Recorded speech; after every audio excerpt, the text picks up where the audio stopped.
Muito bem, amigos, chegou agora o momento aqui no programa Encontro com a Vida de estudarmos a Bíblia. E nós estamos numa série muito especial a respeito das profecias de Daniel. E olha, a novidade que a gente tem para você é que nós preparamos uma revista com todo o conteúdo que estamos apresentando aqui. E essa revista é uma forma que você tem de estudar o livro de Daniel e aprender mais da palavra de Deus. Nós queremos oferecer essa revista impressa para todos os moradores de Santa Catarina. Você que nos assiste no estado de Santa Catarina, essa revista pode ser sua. Basta você fazer a sua inscrição e solicitá-la.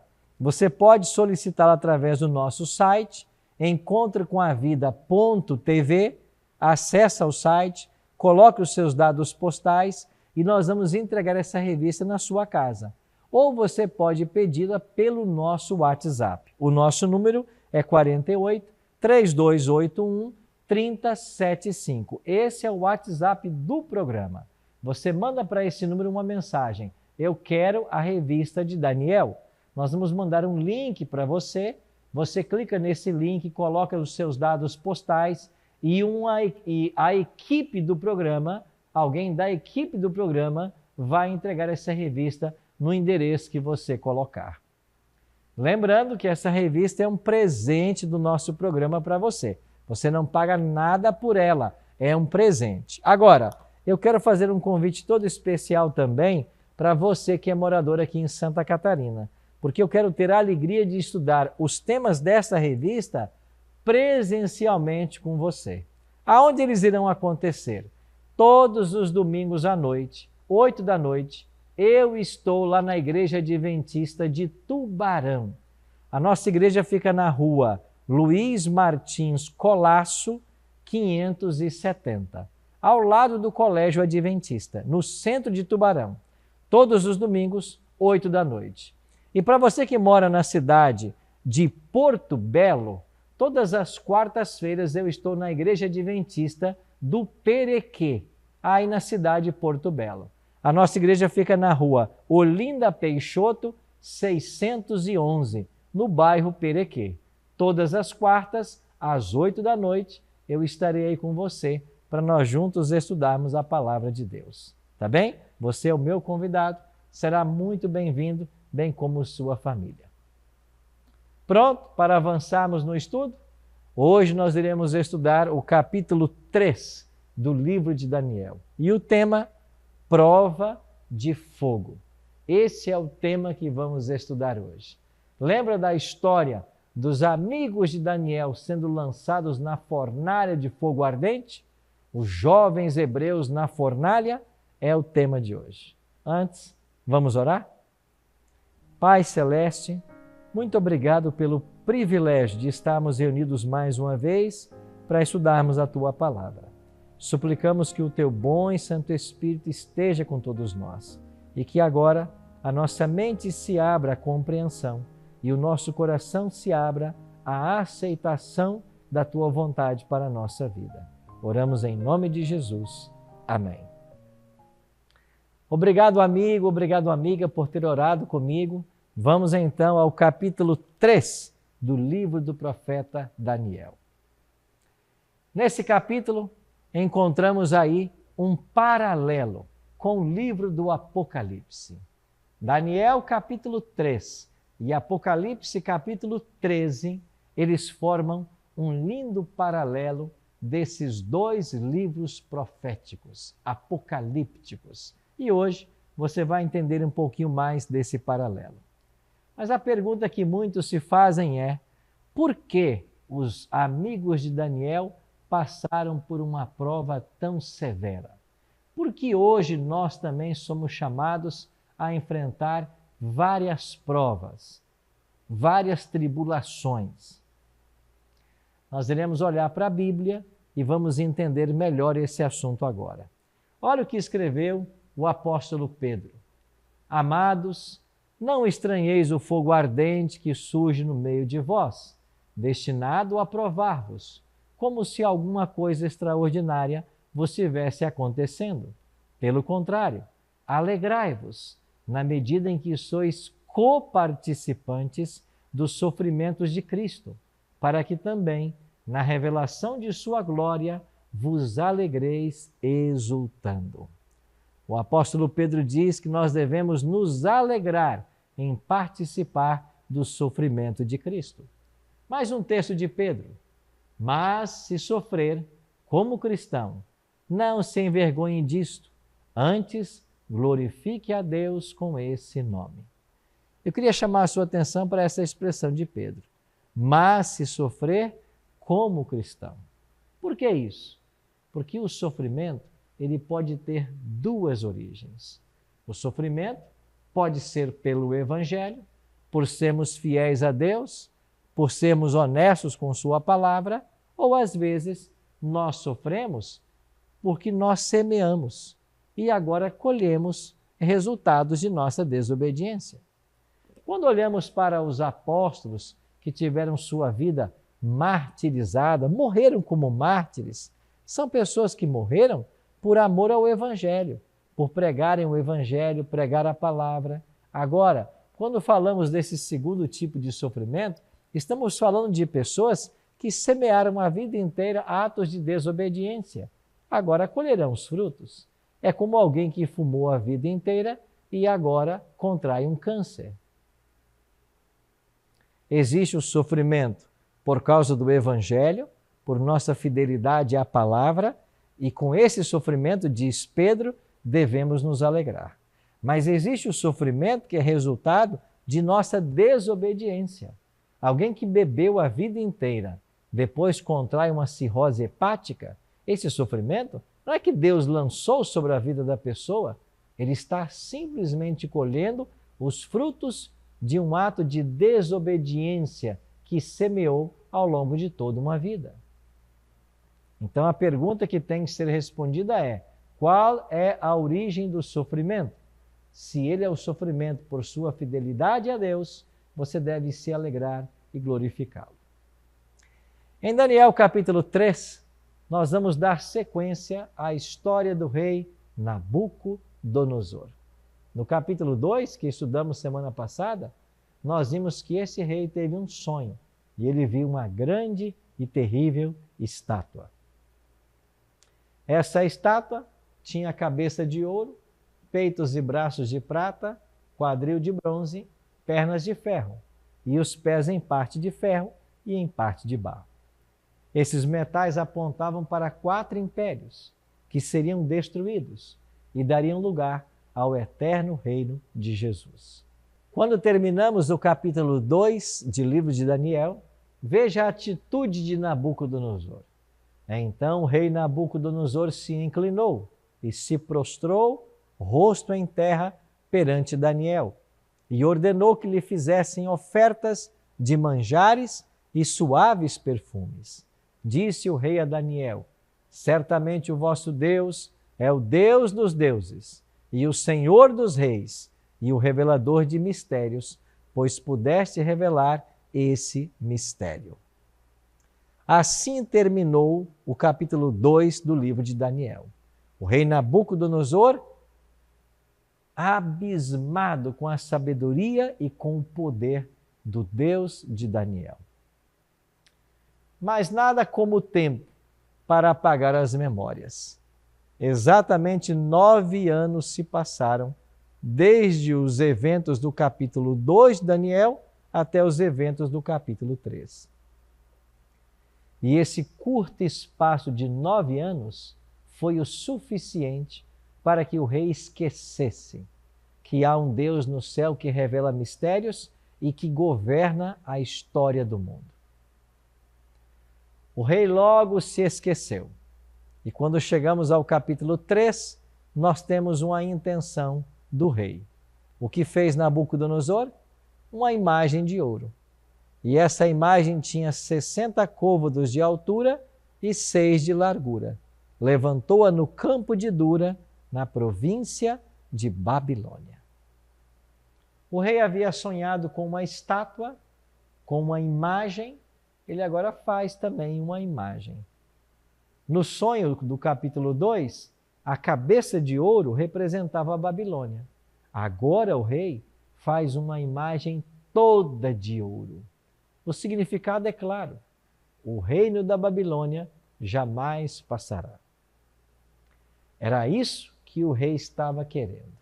Agora, as dimensões da estátua são apresentadas: 60 côvados de altura e 6 de largura. Essa expressão côvado, ela significa mais ou menos 50 centímetros. Essa medida bíblica é a distância que nós temos do cotovelo até a ponta do dedo maior. Isto é um côvado na Bíblia. Como o tamanho do braço de um homem pode variar, o côvado pode variar de 43 a 48 centímetros. Vamos arredondar para 50, para ficar fácil? Essa estátua tinha as dimensões decimais, ou podemos chamá-las também assim, de um sistema decimal ou sexagesimal. 60 côvados de altura, 6 côvados de largura. Por que os números 60 e o número 6? É porque os deuses da Babilônia, eles eram identificados por números, sendo o 60 o Deus maior e o 6 o Deus menor. As divindades que eram adoradas em Babilônia, todas elas possuíam números. E ao se colocar uma estátua com esse tamanho, se estava incluindo todas as deidades que haviam em Babilônia. Essa estátua toda de ouro era imponente. E então o chamado para adorá-la era o chamado para adorar os deuses que havia em Babilônia. Se nós pensássemos nessa imagem hoje, seria mais ou menos um prédio de 10 andares. Imagine uma estátua de 10 andares, toda ela de ouro. Ali estavam representados todos os deuses da Babilônia. E essa estátua foi feita justamente com o propósito de ser adorada. Olha o que diz o livro de Daniel, capítulo 3, verso 2. Então o rei Nabucodonosor mandou ajuntar os sátrapas, os prefeitos, os governadores, os juízes, os tesoureiros, os magistrados, os conselheiros e todos os oficiais das províncias, para que viessem à consagração da imagem que o rei Nabucodonosor tinha levantado. O texto continua dizendo: nisto o arauto apregoava em alta voz: ordena-se a vós outros, ó povos, nações e homens de todas as línguas, no momento em que ouvirdes o som da trombeta, do pífaro, da harpa, da cítara, do saltério, da gaita de foles e de toda sorte de música, vos prostrareis e adorareis a imagem de ouro que o rei Nabucodonosor levantou. A imagem foi construída para que ela fosse adorada, porque adorar aquela imagem significava adorar todos os deuses da Babilônia. E quem não adorasse a imagem? Foi feito um decreto. Aqueles que não adorassem a imagem seriam no mesmo momento lançados na fornalha de fogo ardente. A palavra de Deus diz: qualquer que não se prostrar e não adorar será no mesmo instante lançado na fornalha de fogo ardente. Vamos dar uma olhadinha para o capítulo 3. Quais os elementos que nós encontramos dessa história, para entendermos o paralelo com o livro de Apocalipse, capítulo 13. Nós temos aqui um grande monarca. Essa é a primeira imagem que nós temos, um soberano, um senhor poderoso. O segundo elemento da história é uma imagem falsa. Depois, uma adoração forçada. O quarto, uma união entre a igreja e o Estado. E o quinto elemento, pena de morte. Esses 5 elementos presentes na história do capítulo 3, eles haveriam de se repetir em algum momento no futuro. E nós encontramos isso em Apocalipse, capítulo 13. Como eu disse no início, Daniel 3 e Apocalipse 13, eles estão em paralelo. E eu queria agora mostrar para você qual é esse paralelo. Em Daniel capítulo 3, você tem um poderoso soberano. Em Apocalipse 13:11, aparecerá esse soberano. A palavra de Deus diz: vi ainda outra besta emergir da terra, possuía 2 chifres, parecendo cordeiro, mas falava como dragão. A besta que surge em Apocalipse capítulo 13, verso 11, parece cordeiro, ou seja, se parece com Jesus, tem aparência religiosa, mas falará como dragão. Quem é o dragão? Satanás. Então é um poder satânico que vai se levantar contra o povo de Deus. Segundo paralelo, há uma imagem falsa sendo adorada em Daniel capítulo 3. Em Apocalipse 13, verso 14, nós temos também uma imagem. Lá diz: seduz os que habitam sobre a terra, por causa dos sinais que lhe foi dado executar, diante da besta, dizendo aos que habitam sobre a terra que façam uma imagem à besta, aquela que, ferida a espada, sobreviveu. Terceiro elemento, uma adoração forçada. Em Apocalipse 13, 15, nós vemos o momento dessa adoração sendo forçada. A todos os pequenos e os grandes, os ricos e os pobres, os livres e os escravos, faz que lhe seja dada certa marca sobre a mão direita ou sobre a fronte, para que ninguém possa comprar ou vender, senão aquele que tem a marca, o nome da besta e o número do seu nome. E quando terminamos o capítulo 13, lá no verso 8 é dito: adorá-la-ão todos os que habitam sobre a terra, esses cujos nomes não foram escritos no livro da vida do Cordeiro. Então os elementos são muito claros. Um poder que se levanta, um decreto que é baixado, uma adoração que se é exigida. E agora o próximo elemento. Quem não aceitar essa adoração sofrerá sanções. No paralelo, chegamos agora à união da igreja e do Estado. O Apocalipse declara: exerce toda a autoridade da primeira besta na sua presença e faz com que a terra e os seus habitantes adorem a primeira besta, cuja ferida mortal fora curada. Aqui nós temos uma pena de morte e o Apocalipse diz: e lhes foi dado comunicar fôlego à imagem da besta, para que não só a imagem falasse, como ainda fizesse morrer quantos não adorassem a imagem da besta. Então o quadro está agora completo. Um soberano poder que leva todos a uma falsa imagem para ser adorada, há sanções para quem não adorar, há uma pena de morte e há mais um elemento. Na história de Daniel, nós encontramos jovens que foram leais. No final do grande conflito entre o bem e o mal, a questão da adoração será envolvida, mas haverá também fiéis que não se prostrarão à imagem da besta, nem a adorarão. Antes, adorarão apenas o Cordeiro, aquele que morreu, mas vive pelo século dos séculos.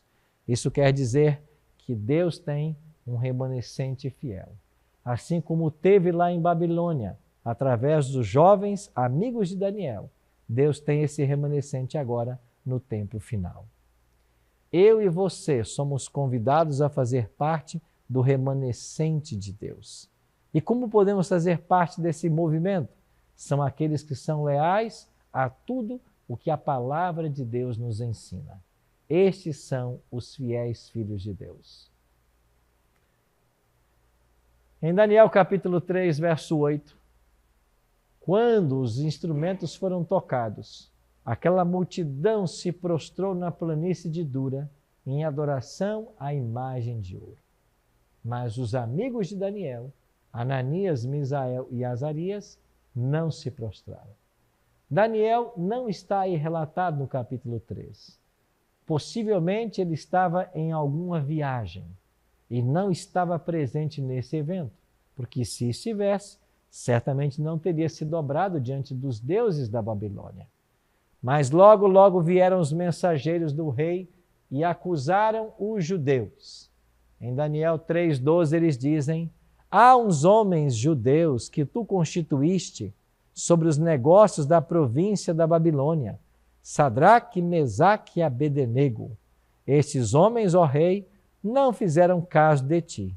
A teus deuses não servem, nem adoram a imagem de ouro que levantaste. Aqui aparecem os nomes babilônicos dos amigos de Daniel. Eles são denunciados e é dito a eles, ao rei, eles não se prostraram diante da tua imagem. Aos teus deuses não adoram. Ou seja, claramente adorar aquela imagem era adorar as divindades da Babilônia. 3 jovens não se prostraram. Como é difícil ficar de pé quando todo mundo se prostra. Às vezes a multidão está caminhando para fazer aquilo que é errado. E eu e você somos desafiados a andar na contramarcha do mundo. Foi o que esses jovens fizeram. Ouse caminhar na contramarcha se o mundo caminha para a perdição. Se o mundo caminha na desobediência, ouse obedecer. Mas Nabucodonosor tinha um apreço por esses jovens. Ele poderia logo tê-los mandado para a fornalha, como havia prometido. Mas a admiração de Nabucodonosor por esses jovens, por sua sabedoria, o levou a dar a esses jovens uma segunda chance. Olha, mais uma vez eu vou pedir que todos os instrumentos sejam tocados. E quando eles tocarem, vocês devem se prostrar e se adorar.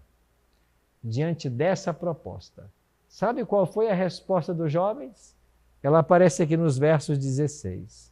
Responderam Sadraque, Mesaque e Abednego ao rei: Ó Nabucodonosor, quanto a isto, não necessitamos de te responder.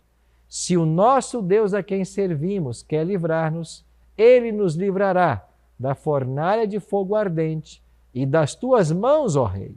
Senão, fica sabendo, ó rei, que não serviremos a teus deuses, nem adoraremos a imagem de ouro que levantaste. Você consegue encontrar uma palavra mais poderosa do que esta, mais corajosa, diante do homem mais poderoso da terra, diante de um convite para adorar falsos deuses? Os jovens disseram: fica sabendo, ó rei, que nós não serviremos aos teus deuses. Se o Deus que nós servimos quiser livrar-nos, ele pode. Se não, nós vamos morrer. É maravilhoso pensar na fidelidade desses jovens. Mas eles pagaram um preço. O rei mandou que esses jovens fossem lançados na fornalha pelos seus mais valentes soldados. A fornalha estava tão aquecida que a Bíblia diz que esses valentes que levaram os 3, eles morreram. E o rei pensava que os 3 jovens também haviam morrido. Mas, para a surpresa dele, o Deus de Daniel, o Deus de Ananias, Misael e Azarias, se manifestou mais uma vez. Palavras de Nabucodonosor. Então o rei Nabucodonosor se espantou e se levantou depressa e disse a seus conselheiros: Não lançamos nós 3 homens atados dentro do fogo? Responderam ao rei: É verdade, ó rei. Tornou ele e disse: Eu, porém, vejo 4 homens soltos que andam passeando dentro do fogo, sem nenhum dano, e o aspecto do quarto é semelhante a um filho dos deuses. Sim, meus amigos, Nabucodonosor teve uma visão de Jesus Cristo. Ele viu o próprio Senhor Jesus caminhando junto com os jovens hebreus no meio do fogo ardente. A promessa de Deus é: aqueles que me honram, eu honrarei. Essa história nos ensina que muitas vezes Deus permitirá que você passe pelo fogo, mas Ele vai estar com você na provação. Muitas vezes Deus não impede nós passarmos pela prova, mas Ele se compromete a estar conosco no meio da prova. E Deus é tão fiel que a palavra nos ensina que nós jamais seremos tentados além da força e o poder que Deus nos dá para resistirmos cada prova, cada tentação. O próprio Cristo veio para estar com os jovens no meio da fornalha. Você sabe que nós temos na Igreja Adventista um grupo chamado de desbravadores. São jovens de 10 a 15 anos que praticam atividades na natureza, especialidades, ordem unida, aprendem muito de civismo, buscam ser uma bênção para a sociedade. Eu trabalhei muito com os desbravadores, mas uma das histórias que eu vivenciei como desbravador foi quando, alguns anos atrás, estava participando de um campuri. Campuri é um encontro desses desbravadores. E nesse campuri, vários deles passariam pelo batismo. E eu estava responsável pela cerimônia batismal. Eu tinha em minha mão uma lista e ia chamando nome por nome para que as crianças, os juvenis, se dirigissem até o tanque para serem batizados. Mas quando eu chamei a próxima candidata, eu vi uma garota de cerca de 14 anos que chorava copiosamente. Eu me aproximei dela e perguntei se ela seria a próxima batizando. Ela disse, sim, pastor, sou eu. E eu disse, por que você está chorando tanto? Não é esse um motivo festivo para você, um momento de alegria? Ela disse, sim, pastor. Mas você está vendo esse tanque batismal? Eu disse, sim. Ela disse, pastor, depois que eu entrar nesse tanque batismal e for batizada, eu não tenho mais casa para morar. Meu pai e minha mãe me disseram de que se eu aceitar a Cristo e me batizar, eu não serei mais filha deles e nem poderei voltar para casa. Com uma coragem que só Deus pode dar, essa juvenil entrou dentro do tanque batismal e foi batizada. Quando ela saiu do tanque, dezenas de desbravadores a abraçaram e eles choraram por mais ou menos uns 10 a 15 minutos.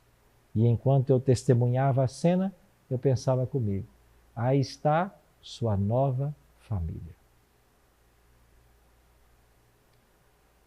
Os anos se passaram e eu fui até um dos nossos colégios internos, lá na cidade de Colatina, no Edessa, para fazer uma semana de pregações. Eu contei essa história da fidelidade dessa garota, que passou pelo batismo a custo de perder a própria família. E quando terminou a programação, uma jovem veio falar comigo e disse, pastor, o senhor está lembrando de mim? Eu disse, não. Pastor, eu sou a jovem da história que você acabou de contar. Eu disse, é você mesmo. E o que aconteceu depois do batismo? E ela me disse, pastor, eu cheguei em casa com minhas roupas molhadas. Meu pai abriu a porta e ele fez apenas uma pergunta. Você se batizou? E quando eu respondi que havia me batizado e ele viu minhas roupas molhadas, ele simplesmente disse para mim, você não é mais minha filha e não mais mora nessa casa. Fechou a porta e não deixou que eu entrasse. Algumas famílias da igreja me acolheram. E depois de um tempo, eu vim parar aqui, nessa escola, onde eu estou agora estudando. Depois que eu conheci o final da história daquela garota, que esteve disposta mesmo a perder a casa, o lar, a família, por amor ao Senhor Jesus, eu tive vergonha de certas atitudes, de certas decisões que eu tomo. Eu e você precisamos ser leais ao Senhor, mesmo em meio à prova. Sabe o que vai acontecer? Deus promete honrar, Deus promete estar conosco. A promessa é, quando passares pelas águas, eu serei contigo. Quando passares pelos rios, eles não te submergirão. Quando passares pelo fogo, não te queimarás, nem a chama arderá em ti. Sim, meu amigo, sim, minha amiga, esta é a promessa para todos nós. Se formos leais, Deus cuidará de nós, como cuidou dos amigos de Daniel, como cuidou dessa garota. Sim, meu amigo, sim, minha amiga, eu e você hoje estamos sendo chamados para sermos leais ao Senhor, mesmo quando passarmos pela prova do fogo. Talvez hoje você não veja a solução para o problema que você está vivendo. Talvez hoje você esteja passando por uma prova tão severa que não consiga ver solução diante dos olhos. Mas lembre-se, o Senhor vai estar com você, mesmo na fornalha de fogo ardente. Confia nele e ele vai cuidar de você. Ora comigo. Nosso Pai, muito obrigado, Senhor, pela certeza que a Tua Palavra nos dá hoje, de que nós jamais seremos tentados além de nossas forças. E mesmo quando passarmos pelo fogo, as chamas não arderão em nós, ou quando passarmos pelas águas, elas não nos submergirão. Obrigado por Tua fidelidade e por Teu cuidado. Nos ajude a Te amar e Te servir todos os dias da nossa vida e nos prepara para a Tua volta. Oramos em nome de Jesus. Amém.